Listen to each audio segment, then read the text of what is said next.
Good morning friends. आज हम बात करेंगे 28 अगस्त की शिक्षा जगत की मुख्य खबरों के बारे में। प्री प्राइमरी स्कूल के रूप में संचालित होंगे आंगनवाड़ी केंद्र। देश में यह व्यवस्था लागू करने वाला पहला राज्य होगा यूपी। प्रदेश के आंगनवाड़ी केंद्र अब प्री प्राइमरी स्कूल के रूप में संचालित होंगे। बेसिक शिक्षा और महिला एवं बाल विकास विभाग ने इन स्कूलों के लिए पाठ्यक्रम तैयार करने और संसाधन जुटाने की कवायद शुरू कर दी है। कोरोना काल में राज्य सरकार इजाज़त दे देगी तो इसी साल से प्री प्राइमरी स्कूल कर दिए जाएंगे, अगर नहीं तो शैक्षिक सत्र 2021-22 से संचालित किए जाएंगे। ऐसे में नई शिक्षा नीति 2020 के तहत इस व्यवस्था को लागू करने वाला पहला राज्य यूपी बनेगा। इस नीति में 3 से 6 वर्ष की आयु के वर्ग के बच्चों के लिए प्री प्राइमरी स्कूल में शिक्षा देना अनिवार्य है। इसे निःशुल्क व शिक्षा के अधिकार अधिनियम के दायरे में लाने की बात भी की गई है। प्री प्राइमरी के लिए तैयार हो रहा पाठ्यक्रम। अंतिम वर्ष की परीक्षा पर ऊहापोह। इलाहाबाद विश्वविद्यालय एवं कॉलेजों में स्नातक अंतिम वर्ष एवं पीजी अंतिम सेमेस्टर की परीक्षाओं को लेकर ऊहापोह की स्थिति बनी हुई है। अगस्त के आखिरी सप्ताह में भी नहीं जारी हुआ परीक्षा कार्यक्रम। पीआरओ ने कहा, सुप्रीम कोर्ट के आदेश के बाद ही निर्णय होगा। नकल के आरोपित अभ्यर्थियों का परिणाम घोषित। एसएससी ने सीएचएसएल 2018 की दूसरे चरण की परीक्षा में नकल के आरोप में असफल हुए 4560 अभ्यर्थियों का परिणाम घोषित कर दिया है। इनमें से 3 अभ्यर्थियों को सीएजी दफ्तर में डीओ के रिक्त पदों के लिए सफल किया गया तो 210 को सीएजी दफ्तर के अतिरिक्त अन्य केंद्रीय दफ्तरों और मंत्रालयों में रिक्त डीओ के पदों के लिए सफल किया गया है। पहचान जाहिर करने के आरोप में कर दिए थे असफल। संस्तुति पर 4560 अभ्यर्थियों को पिछले दिनों दी थी राहत।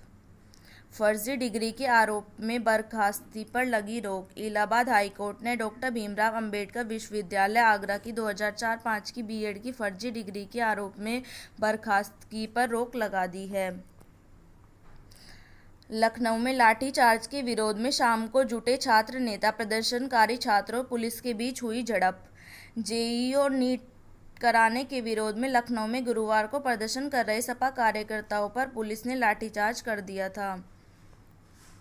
खाली सीटों पर मांगे गए आवेदन। राजकीय खाद्य विज्ञान प्रशिक्षण केंद्र के प्रधानाचार्य ने पूर्णकालिक एक वर्षीय ट्रेड डिप्लोमा पाठ्यक्रम में रिक्त सीटों पर प्रवेश के लिए आवेदन मांगे हैं।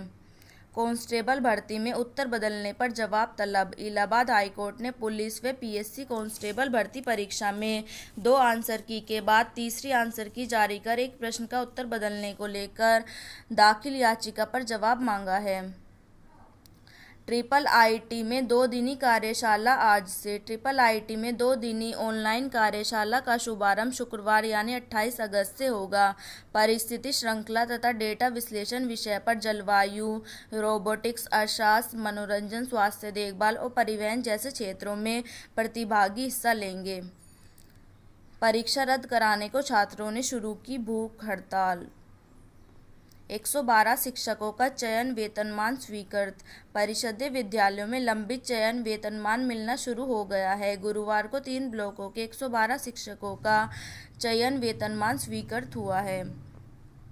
8 अध्यापकों ने छोड़ दी एआरपी की परीक्षा। गुरुवार को एआरपी परीक्षा सोशल डिस्टेंसिंग के साथ कराई गई। डाइट प्राचार्य व बीएससी ने परीक्षा का औचक निरीक्षण किया।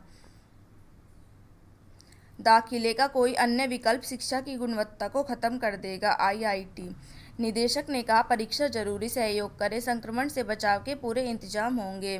नीट और जेईई के आयोजन के खिलाफ सियासी दलों के विरोध को आईआईटी खड़गपुर के निदेशक प्रोफेसर वीरेंद्र तिवारी ने गलत ठहराया है। उन्होंने कहा है कि अगर परीक्षा कराने में और देरी हुई तो सत्र शून्य हो जाएगा। परीक्षा में और देरी हुई तो नौकरी पर असर होगा।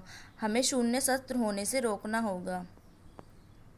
18 लाख प्रवेश पत्र डाउनलोड। मंत्री बोले, छात्र चाहते हैं परीक्षा हो। शिक्षा मंत्री ने कहा, अब परीक्षा में नहीं होगा बदला, बेवजह सियासत न करें। कोरोना का लक्षण दिखा तो अलग कमरे में होगी परीक्षा।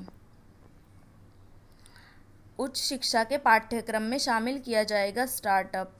देश में उद्यमिता की संभावनाओं को देखते हुए राज्य विश्वविद्यालय और महाविद्यालयों के पाठ्यक्रम में स्टार्टअप को भी शामिल किया जाएगा। उत्तर प्रदेश स्टार्टअप नीति 2020 के तहत इसका क्रियान्वयन किया जाएगा। ग्रुप डी के आवेदन निरस्त होने के बाद भटक रहे अभ्यर्थी। रेलवे की non technical popular category NTPC की परीक्षा में पिछले वर्ष आवेदन करने वाले 1000 अभ्यर्थियों के आवेदन निरस्त हो जाने के बाद संशोधन के लिए अभ्यर्थी भटक रहे हैं। इन अभ्यर्थियों का कहना है कि पिछले वर्ष उन्होंने आवेदन किया था, लेकिन रेलवे ने हजारों अभ्यर्थियों के आवेदन निरस्त कर दिए गए थे। इसी बीच जिन अभ्यर्थियों के आवेदन निरस्त हुए वे परीक्षा तिथि घोषित करने की मांग कर रहे हैं। नकल से बरी अभ्यर्थियों का परिणाम घोषित किया, जारी किया CHSL टीयर 2 का बाकी रिजल्ट। ये जो हम पहले बता चुकी हूँ मैं। अपने शहर में जेईई मेंस परीक्षा देंगे छात्र तो नीट में आवागमन की बढ़ेगी परेशानी। पुनर्मूल्यांकन से 12वीं टॉपर बने स्पंदन। केंद्रीय माध्यमिक शिक्षा बोर्ड की 12वीं का जब परिणाम निकला तो दिल्ली पब्लिक स्कूल के छात्र स्पंदन कुंडू को टॉपर बनने की उम्मीद थी। परीक्षा परिणाम में कुछ अंकों से वह चूक गया था। उसे भरोसा था कि नंबर उसके आकलन के अनुरूप होने चाहिए, इसलिए अंग्रेजी व गणित की कॉपी का पुनर्मूल्यांकन कराया। इसमें 3 और नंबर मिल गए। इस तरह वह जिले का टॉपर हो गया। हर परीक्षा केंद्र पर आइसोलेशन रूम, संस्थान की ओर से मास्क मिलेगा, थर्मल गन से तापमान मापेंगे।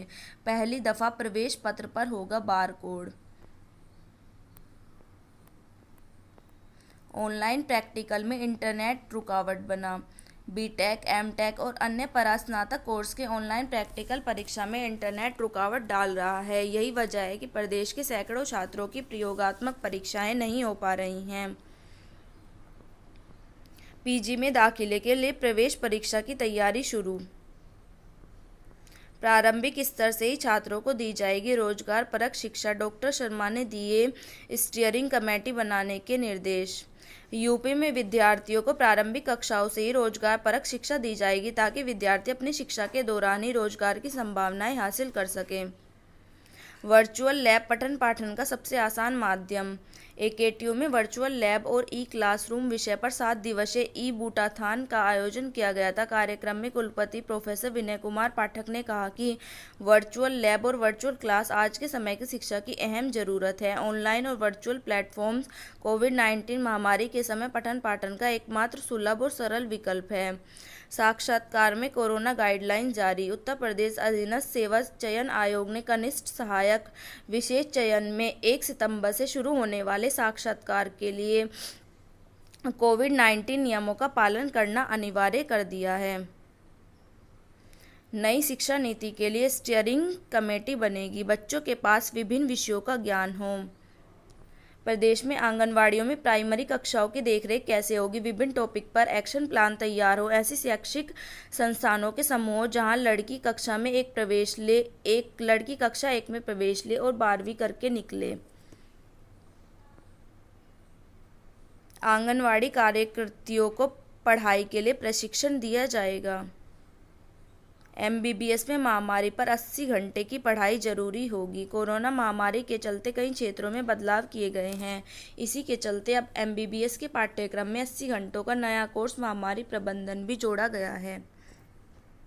परीक्षा हॉल में लैपटॉप ले जा सकेंगे डीयू छात्र। डीयू ने गुरुवार को उच्च न्यायालय में हलफनामा दाखिल करते हुए कहा कि नियमित परीक्षा में छात्रों को प्रश्नों के उत्तर देने के लिए उत्तर पुस्तिका मुहैया नहीं कराई जाएगी। छात्रों को प्रश्नों का जवाब देने के लिए अपने साथ कागज लाने होंगे। ऐसा इसलिए किया जा रहा है ताकि सामाजिक दूरी के नियमों का पालन सुनिश्चित हो। साथ ही छात्रों को परीक्षा हॉल में लैपटॉप, मोबाइल और टैबलेट ले जाने की अनुमति होगी। तो ये थी आज की शिक्षा जगत की मुख्य खबरें। शिक्षा जगत की मुख्य खबरों से जुड़ने के लिए मेरे चैनल को सब्सक्राइब करना न भूलें। धन्यवाद।